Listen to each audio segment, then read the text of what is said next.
السلام علیکم ورحمۃ اللہ وبرکاتہ۔ عزیز ساتھیوں، آج آپ کے سامنے پیش کرنے کے لیے جو موضوع منتخب کیا ہے وہ ہے دعوت دین۔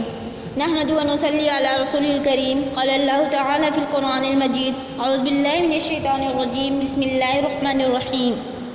کنت خیر امت اخرجت للناس تأمرون بالمعروف وتنہون عن المنکر۔ عزیز بہنوں، اللہ رب العزت نے ہمیں جس امت نے پیدا کیا ہے اس کا نام امت محمدیہ ہے، اور ہمارے نبی محمد صلی اللہ علیہ وسلم کو خاتم النبی بنایا ہے۔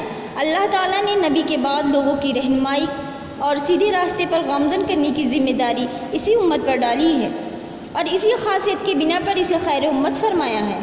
گویا یہ امت اللہ کے نزدیک محبوب اور فلاح و کامرانی کے مرتبے کو تبھی پہنچ سکتی ہے جب امر بالمعروف اور نہی عن المنکر کے فریضے کو انجام دے۔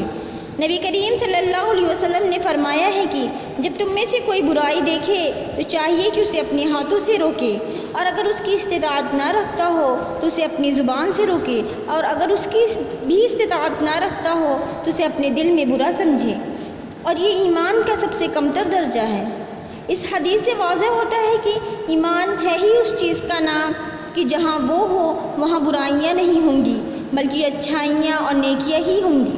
لیکن آج ہمارا معاشرہ برائیوں سے جوجھ رہا ہے اور برائیاں اسے اپنے شکنجے میں کستے جا رہی ہیں۔ لہٰذا ہمیں چاہیے کہ ہم اپنے فرض کو پہچان کر اسے انجام دیں اور اس کی استحصال کی کوشش کریں، کیونکہ جب برائیاں بڑھتی جائیں اور اس کی استحصال کی کوشش بھی نہ کی جائے تو اللہ کی پکڑ آتی ہے اور اسے اپنے گھیرے میں لے لیتی ہے، جیسے کہ ایک کشتی ہو اور اس کے نچلے حصے والوں کو پانی لینے کے لیے اوپر جانا پڑے، تو نیچے والے یہ سوچ کر کہ بار بار اوپر جانے سے اوپر والوں کو تکلیف ہوتی ہوگی تو کیوں نہ سمندر ہی میں ایک سوراخ کر لیں تاکہ اوپر والوں کو تکلیف نہ ہو، اور اگر اوپر والے ایسا کرنے سے نہ روکے تو سب ہلاک ہو جائیں۔